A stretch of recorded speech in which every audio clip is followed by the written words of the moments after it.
Kas niin. Otamme taskaan. Ai. Sä et kyllä vaikuta oikein innokkaalta kylpylälähtiöltä. Kuka suomalainen mies tosissaan haaveilee jostain seksihuoneeseen tai turvehuoneeseen? Mä ainakin aion kokeilla niitä alaikäiselle. Kato, 20 vuotta iästä pois. Kuvitteles nyt. Ja hyvää tulloa. Sulla olisi vähän pienempi pullo mahan kohdalla. Mä oon ainakin ihan homo. Jos se on rahasta kiinni, niin kyllä mä... Ei. Nyt sä käsitit ihan väärin. Mua ärsyttää vaan tommonen pervojen petihommat pöksyy. Niin kuin nyt esimerkiksi tämmöisestä seksiseppo rapiasta. Niin, no en mäkään sitä kyllä oikein ymmärrä. Niin, mutta Tanja on hirveän innoissaan.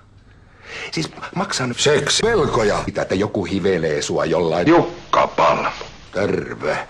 30 €. Sillähän saisi jo juoppoja ja narkkareita.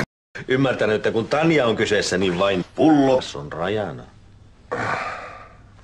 No niinhän se on. Ja kerranko sitä mies rakkaimpansa lemmen lomalle.